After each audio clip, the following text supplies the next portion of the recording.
여러분, 우리는 성탄절을 맞이하여서 메리 크리스마스라고 인사를 합니다. 저도 오전에 이 성도님들 맞이하면서 메리 크리스마스를 얼마나 많이 했는지 모르겠습니다. 근데 여러분, 메리 크리스마스라고 하긴 하는데 그 뜻이 무엇인지 아십니까? 제가 아는데 괜히 이런 질문을 던진 거죠.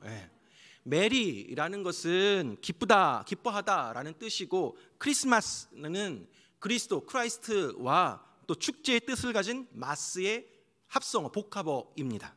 그래서 메리 크리스마스는 구원자의 탄생을 기뻐한다라는 뜻입니다. 그런데 언제부터인가 미국에서는 이 메리 크리스마스가 기독교 외에 다른 종교를 믿는 사람들에게는 불쾌감을 줄 수 있다라는 그 이유로 성탄절 인사를 메리 크리스마스 대신에 해피 홀리데이라고 인사하고 있습니다. 점점 성탄절의 의미가 사라지고 있습니다. 우리 역시 마찬가지죠. 성탄절 하면 가족 식사가 제일 먼저 생각나고, 또 젊은 남녀들은 또 사랑하는 연인과 데이트하는 것들 생각하고, 아이들은 산타의 그 선물만을 기대하곤 합니다. 선물도 있고 산타도 있고 트리도 있고 캐롤도 있는데 정작 예수님은 보이지 않습니다. 오늘날 우리들은 예수님 없는 성탄절에 점점 더 익숙해져 가고 있습니다. 성탄의 주인공이신 예수님이 산타에게, 선물에게 자리를 빼앗겨 버리고 있습니다. 그러나 예수님 없는 성탄절은 아무 의미가 없습니다. 그래서 오늘은 성탄절을 맞이하여서 성탄의 그 참된 의미를 함께 되새겨보는 시간을 가지려고 합니다. 여러분, 보통 생일 잔치나 또 파티나 여러 가지 잔치가 있을 때 사람들을 초대하게 됩니다. 하나님께서도 예수님의 탄생을 축하하기 위해 사람들을 초대하셨습니다. 하나님의 아들이시자 온 세상을 구원하실 메시아 아기 예수님 태어났는데, 축하하러 온 사람들을 보면 우리의 생각과 기대에 어긋난 사람들이었습니다. 첫째로 목자들을 초대하셨습니다. 당시의 목자들은 사회적으로 매우 낮고 천한 신분이었습니다. 성경학자에 따르면 당시 목자로 살아가다 보면 종교적인 관습을 지키기가 매우 어려웠다라고 합니다. 당시에 안식일 규정은 가족이든 종이든 가축이든 모두 안식일이 되면 일상의 일을 다 내려놓고 쉬어야 했습니다. 그래서 먹는 것뿐만 아니라 걷는 거리까지 제한되었습니다. 그런데 안식일 지킨다고 너도 나도 다 움직이지 않고 또 일도 안 하면 양은 누가 돌봅니까? 누군가는 양을 먹이고 청소하고 돌보는 일을 해야 합니다. 당시에 유대인들은 이러한 가난한 목자들의 사정을 돌아보지 아니하고 오직 안식일 지키지 않는다라는 이유 하나만으로 죄인으로 딱지, 그렇게 낙인 찍어 버리고 무시하고 관심조차 두지 않았습니다. 그런 목자들에게 하나님은 가장 먼저 큰 기쁨의 좋은 소식을, 또 곧 메시아의 탄생을 알려주십니다. 누가복음 2장 8절에서 10절 말씀에 보면, 그 지역의 목자들이 밤에 밖에서 자기 양떼를 지키더니 주의 사자가 곁에 서고 주의 영광이 그들을 두루 비치매 크게 무서워하는지라. 천사가 이르되 무서워하지 말라. 보라, 내가 온 백성에게 미칠 큰 기쁨의 좋은 소식을 너희에게 전하노라. 목자들의 밤에 양떼를 지키고 있는 가운데 천사들이 나타납니다. 목자들은 천사와 어두움을 밝히는 환한 빛을 보고 몹시 두려워했습니다. 천사는 목자들에게 두려워하지 말라라고 이야기하면서 그들에게 큰 기쁨의 좋은 소식이 있다라고 알려주었습니다. 천사가 전해준 큰 기쁨의 좋은 소식은 바로 구주가 나셨으니 곧 그리스도 주시니라. 다시 말해 구원자가 나셨다, 탄생했다라는 소식입니다. 이러한 큰 기쁨의 좋은 소식을 들은 목자들이 바로 반응하여서 움직입니다. 15절 말씀 보니까 천사들이 떠나 하늘로 올라가니 목자가 서로 말하되 이제 베들레헴으로 가서 주께서 우리에게 알리신 바 이 이루어진 일을 보자 하고 라고 합니다. 목자들은 가만히 있을 수가 없었습니다. 자신들이 들은 것에 대해서 서로 이야기하면서 가서 보자라고 말합니다. 하나님이 알려주신 큰 기쁨의 좋은 소식을 직접 보기를 원합니다. 그래서 목자들은 아기를 만나기 위해 빨리 갑니다. 그리고 아기를 만났고 천사가 말한 그대로 구유의 아기, 누워있는 그 아기를 보게 됩니다. 20절 말씀 보니까 목자들은 자기들에게 이르던 바와 같이 듣고 본 그 모든 것으로 인하여 하나님께 영광을 돌리고 찬송하며 돌아가니라 라고 되어 있습니다. 목자들은 천사들을 통해 들은 그 모든 것이 다 그대로 이루어진 것들을 보았습니다. 큰 기쁨의 좋은 소식을 직접 두 눈으로 확인했고, 천사들이 이 아기에 대한 말들을 그들의 부모에게도 전했고, 그리고 그 모든 일로 인하여서 하나님께 영광을 돌립니다. 목자들은 기쁨으로 하나님을 찬송했고 다시 자기 자리로 돌아갑니다. 천사가 목자들에게 전한 큰 기쁨의 좋은 소식은 사람들 마음에 역사했고 전달되었고 사람들의 반응으로 이어졌습니다.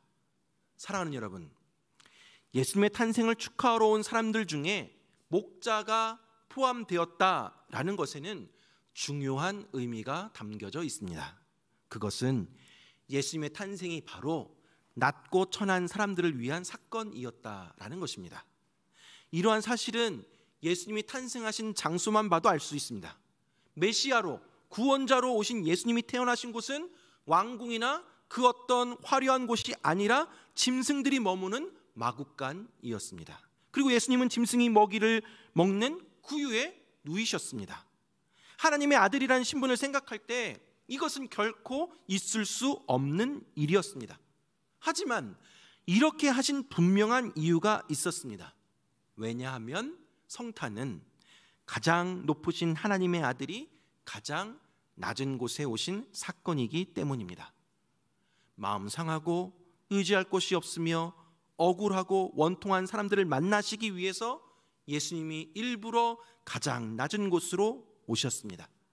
그러므로 예수님이 이해하지 못하고 돕지 못할 사람은 아무도 없습니다. 예수님은 고아와 과부, 죄인들의 친구가 되어주셨습니다. 아무리 낮고 어려운 형편이라도 그곳에 예수님이 찾아가 주셨고 만나 주셨고 위로해 주셨고 고쳐 주셨고 구원해 주셨습니다.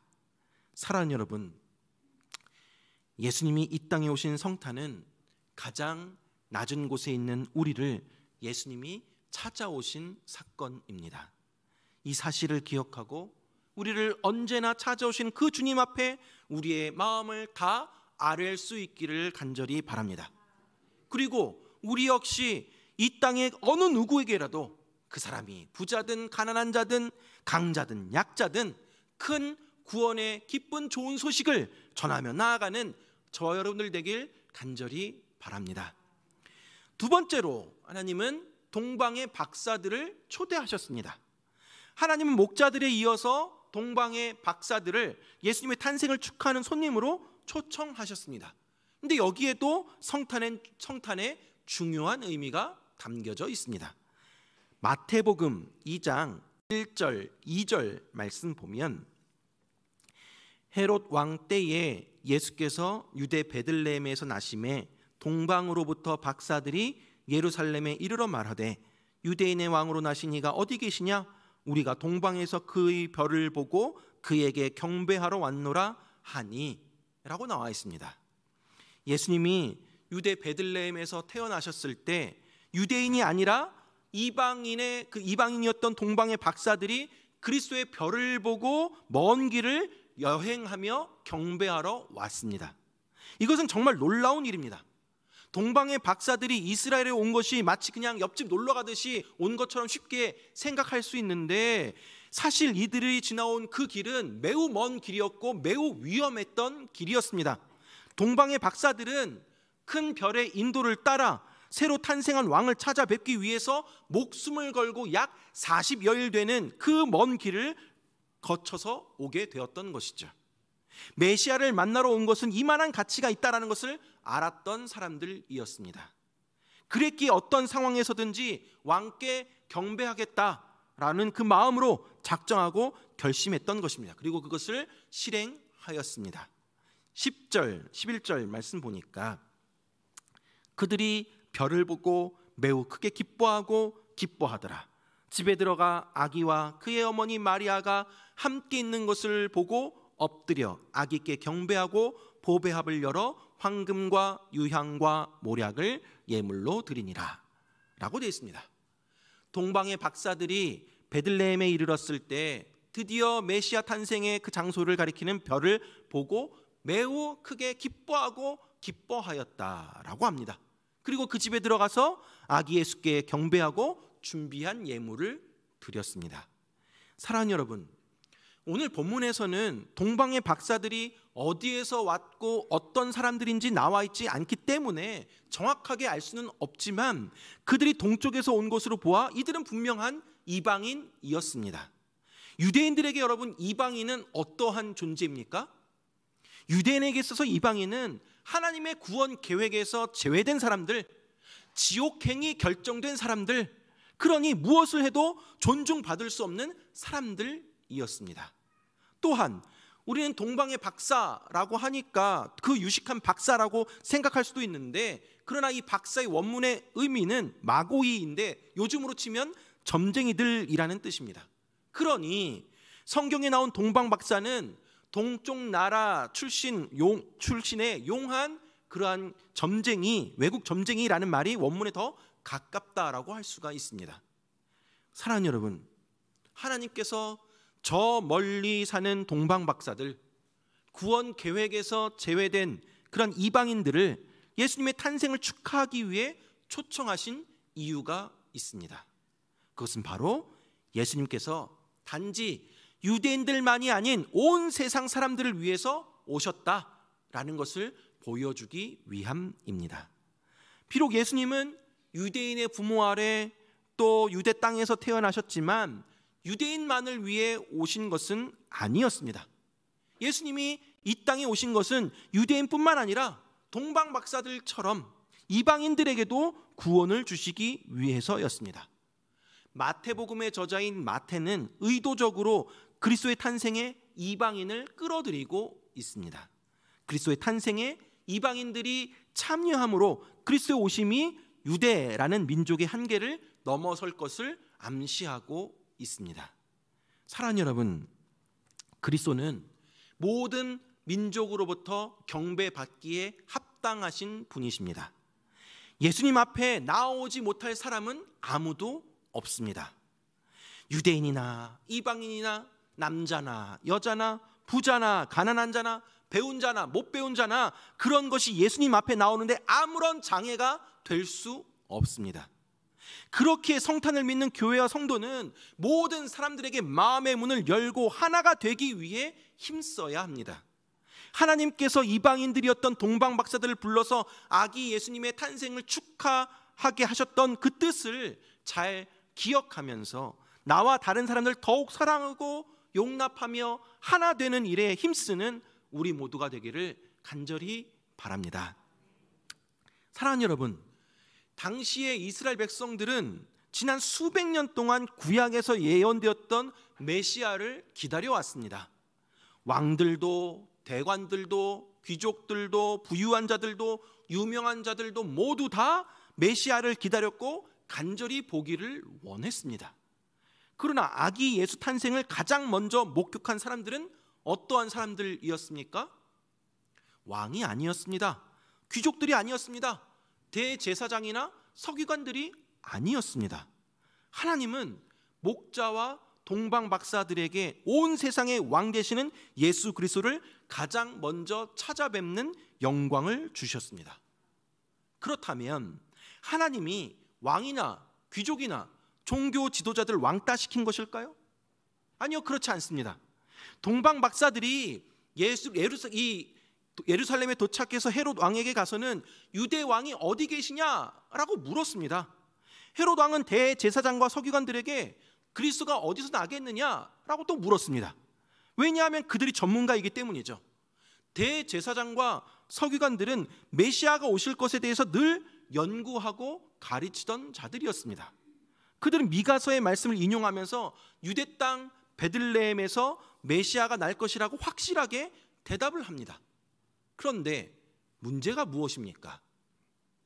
그들은 알고 있던 그 예언이 지금 이루어지고 있는데 전혀 관심이 없습니다.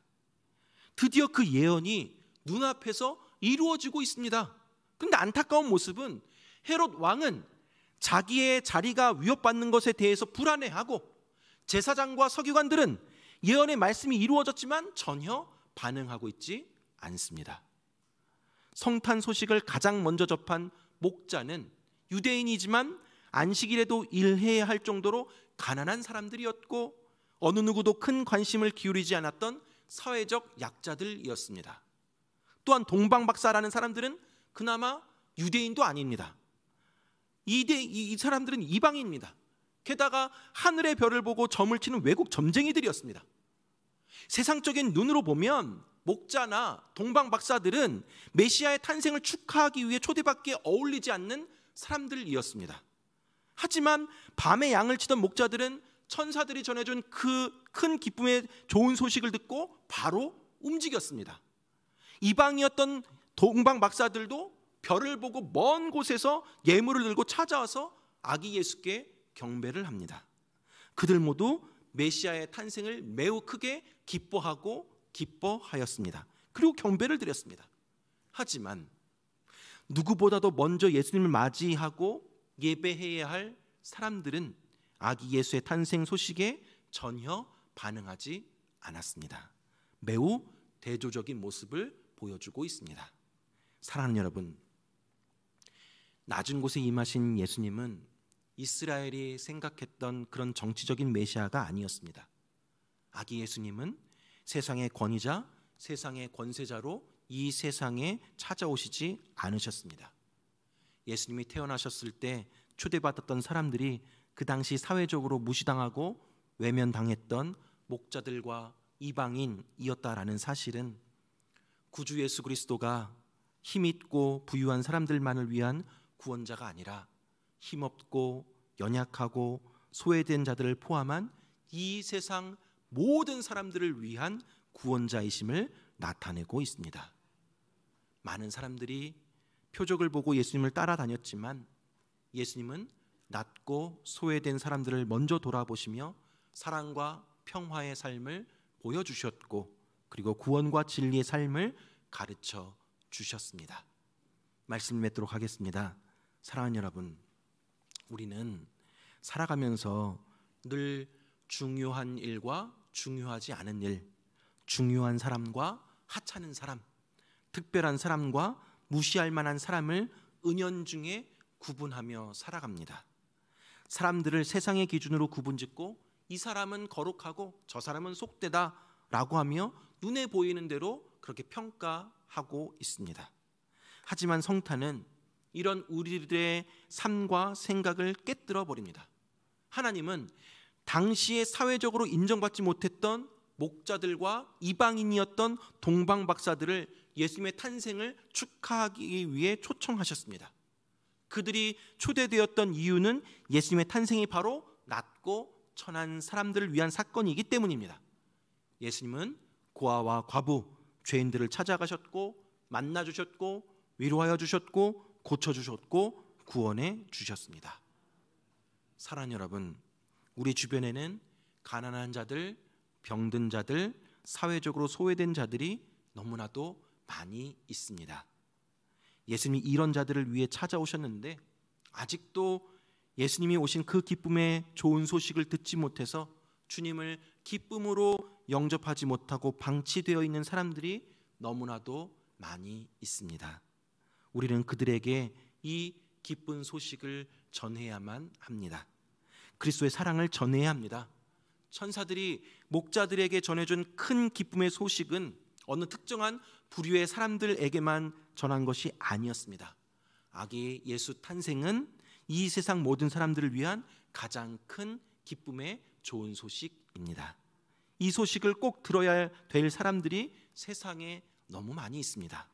이 땅에 어느 누구에게라도 그 사람이 부자든 가난한 자든 강자든 약자든 큰 기쁨의 좋은 소식을 또 그리스도의 사랑을 전할 수 있는 저와 여러분들 되기를 간절히 바랍니다. 우리 교회는 지난주에 자선부의 반찬 봉사를 통해서 20가정에게 떡국 재료와 반찬들을 나누어 주었습니다. 그리고 앞으로 매년 이제 교회 앞에 있는 시천 3동 행정복지센터에 불우이웃을 위한 성금을 전달할 예정입니다. 그리고 교회 1층, 2층에 마련되어 있는 커피 자판기를 통한 수익도 불우이웃을 위한 성금으로 사용할 것입니다. 우리 영주 동북교회는 앞으로도 계속 우리 주변의 이웃에게 그리스도의 사랑을 전하는 그런 사역들을 충성스럽게 감당해 나아갈 것입니다. 사랑하는 여러분, 하나님께서 사회적으로 인정받지 못했던 목자들과 이방인이었던 동방박사들을 불러 아기 예수님의 탄생을 축하하게 하셨던 그 뜻, 그 의미를 잘 기억하여서 나와 다른 사람들 더 많이 사랑하고 용납하여 하나 되는 일에 힘쓸 수 있는 우리 모두가 되기를 간절히 바랍니다. 메시아로, 구원자로, 평화의 왕으로 이 세상에 찾아오신 예수님, 나를 위해 낮고 낮은 자의 모습으로 찾아오신 그 예수님을 기쁨으로 경배하며 그 예수님을 온 세상 사람들에게 전하며 나아가는 저와 여러분들 되길 주님의 이름으로 축원합니다.